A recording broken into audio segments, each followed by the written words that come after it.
성경 말씀 이사야서 60장 1절부터 3절 말씀까지입니다. 1절 말씀만 봉독해 드리겠습니다. 일어나라, 빛을 발하라. 이는 내 빛이 이르렀고 여호와의 영광이 내 위에 임하였음이니라. 저는 이 본문 말씀을 가지고 다시 일어나자, 이런 제목으로 함께 은혜를 나누고자 합니다. 오늘은 종교개혁주일입니다. 오스만 이슬람 제국이 1453년에 기독교 동로마 제국을 점령합니다. 그 뒤에 오스만 제국은 침략과 정책을 통해서 계속 기독교를 이슬람화해가지요. 이슬람이 들어가는 곳은 기독교가 다 사라집니다. 지난번에 성지순례에 갔을 때 로마와 터키를 다녀온 적이 있습니다. 터키에는 기독교인들이 신앙의 핍박을 피해서 숨어서 살던 갑바도기아라는 지역이 있는 곳이고, 또 계시록에 나오는 사대교회, 라오디게아 교회, 빌라델비아 교회, 에베소 교회 등이 있는 소아시아 7교회가 있었던 지역입니다. 터키 이스탄불이라는 수도가 있습니다. 우리나라로 하면은 그곳이 터키의 서울이지요. 그곳이 기독교 국가였을 때 동로마의 콘스탄틴노플로 불렀고, 그곳에는 바실리카 성당, 그러니까 성 소피아 대성당이 있는 곳으로 동방정교회의 총본산이었습니다. 그런데 지금은 모두 그곳이 모스크가 세워져 있는 이슬람 국가가 되었고, 성 소피아 성당은 박물관으로 변해 있고 기독교는 다 없어져 버렸습니다. 오스만 제국은 민족 화합의 차원에서 기독교 신자의 자녀들을 강제로 데리고 가서 이슬람교로 개종시켜서 영재 교육을 시켜주었다고 합니다. 그리고 이슬람인들보다 세금을 더 무겁게 먹이면서 기독교를 배교하고 이슬람으로 오면은 세금을 감면해 주었다고 합니다. 그러니까 기독교인들이 다 신앙을 포기했다는 겁니다.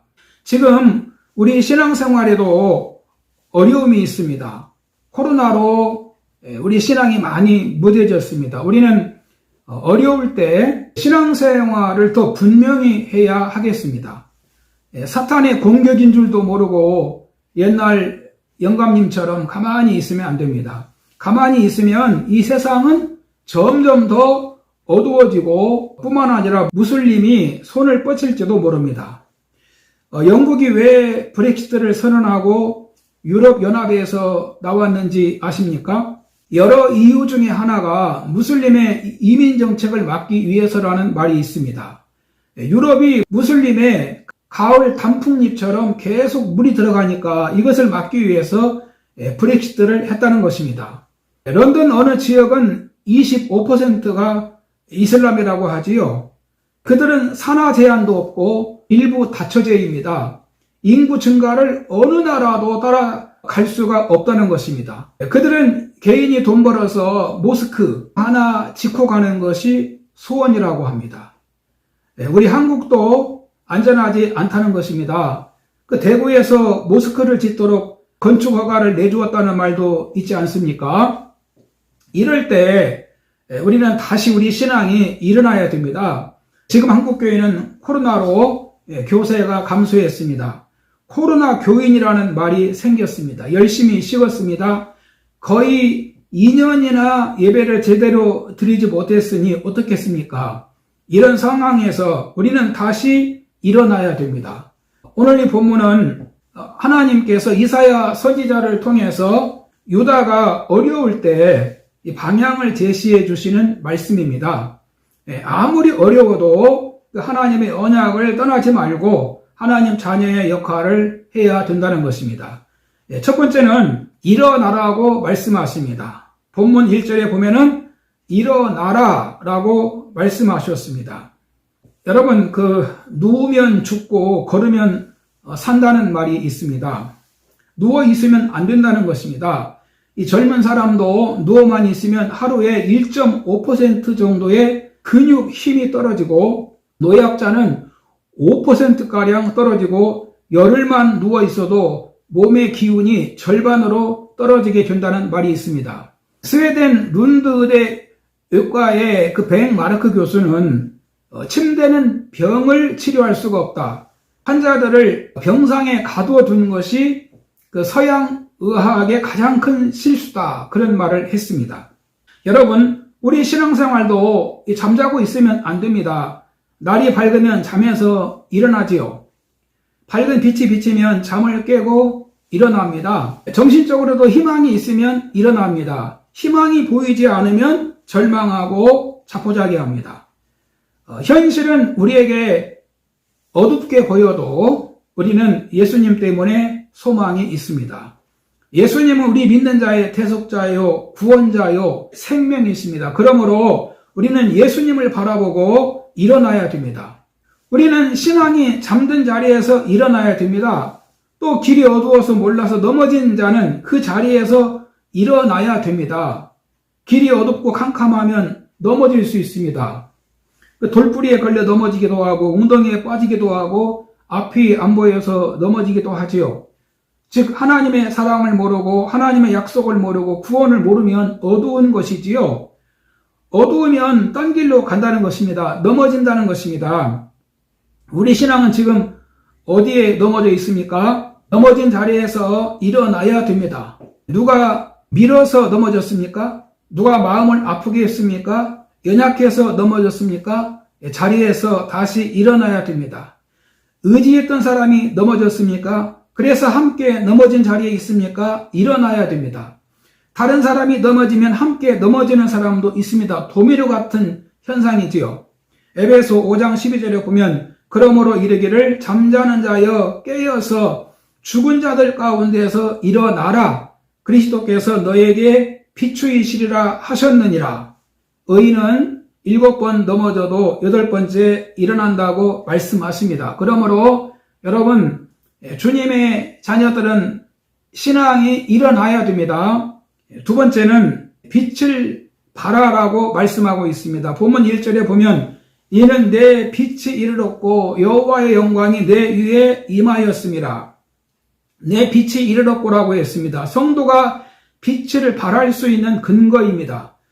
죄악으로 죽어있는 상태는 생명의 빛이 없기 때문에 빛을 낼 수가 없습니다. 하지만 구원받은 성도는 사람들에게 하나님의 빛을 비춰야 됩니다. 출애굽기 34장 29절에 보면은 모세가 시내산에서 하나님의 율법을 받아가지고 내려올 때 그 얼굴에서 빛이 났습니다.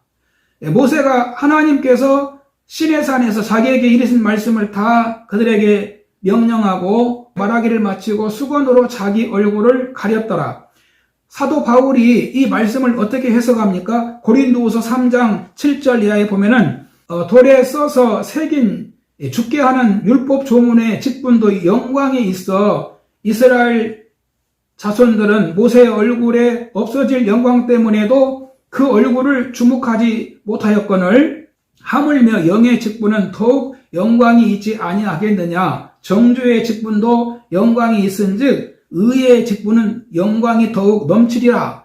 그러니까 죽게 하는 율법의 조문의 직분도 영광스러워서 그 얼굴이 빛났다고 하면서 하지만 모세는 정죄의 직분은 없어질 영광이기 때문에 얼굴을 수건으로 가려서 보지 못하겠다는 것입니다. 그러나 복음 전하는 이 영의 일은 얼마나 영광스러운 일이냐는 것입니다.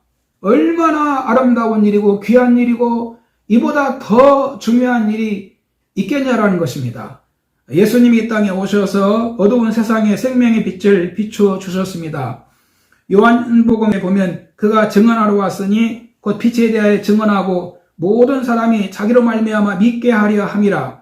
요한복음 5장 14절에 너희는 세상의 빛이라 산 위에 있는 동네가 숨기우지 못할 것이요 사람이 등불을 켜서 말 아래 두지 아니하고 등경 위에 두나니 이러므로 집안 모든 사람에게 비치느니라. 이같이 너희 빛이 사람 앞에 비치게 하여 그들로 너희 착한 행실을 보고 하늘에 계신 너희 아버지께 영광을 돌리게 하라라고 말씀하셨습니다. 달이 햇빛을 받아서 지구로 반사합니다. 지구와 달의 거리가 38만 킬로라고 합니다. 달은 그 먼 곳에서 햇빛을 받아서 지구에 빛을 주고 별도 빛을 비춰줍니다. 우리도 세상에 주님의 빛을 비춰야겠습니다.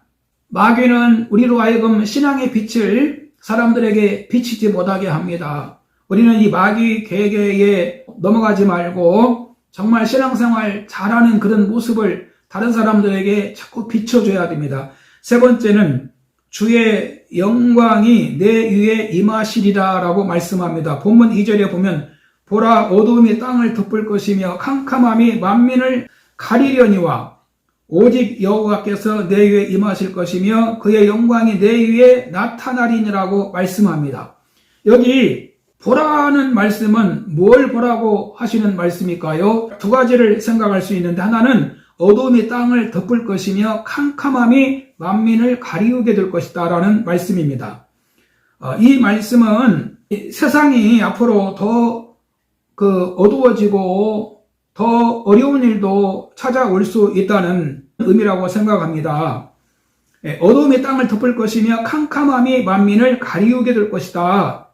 두 번째는 하나님의 구원의 빛이 비칠 것이라 라고 하십니다. 그의 영광이 내 위에 나타나리니. 그러니까 우리는 이 믿음의 눈을 가져야 됩니다. 지금 이사야 선지자는 하나님이 역사하실 미래를 보라고 말씀하는 겁니다. 그리고 어두움 속에서 포기하지 말고 함께 하시는 하나님을 보라는 것입니다. 어둡다고 어두움에 묻히지 말고 주님을 믿고 크게 축복이 찾아올 미래를 바라보면서 그냥 그 어둠에 묻히면 안 된다는 것입니다. 여러분, 우리가 위기를 극복하려면 무엇보다도 우리에게 믿음의 눈이 열려야 됩니다.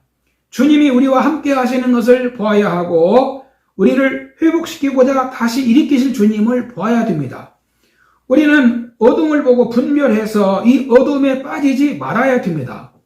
이스라엘이 애굽에서 구원받고도 축복의 땅을 앞에 놓고 광야에서 하나님을 불신하는 거 보세요. 그 믿음이 없는 10명의 정탐꾼들의 말에 믿음이 아주 곤두박질칩니다. 우리 주위에도 이 신앙의 어두움이 있습니다. 어둠이 우리에게 다가와서 우리가 하나님과 멀어지게 하고 믿음을 잃어버리게 하고 그리고 육신의 정욕과 안목의 정욕과 이생의 자랑만을 보게 합니다. 욕심 때문에 롯처럼 세상을 따라가게 하고 또 세상에서 일어나는 여러 가지 어려운 파도를 보고 베드로처럼 두려움에 빠지기도 합니다. 여러분 다시 일어납시다. 신앙의 빛을 비추십시다. 주님 저 여기 있어요. 이렇게 우리가 하나님께 믿음을 보여드립시다.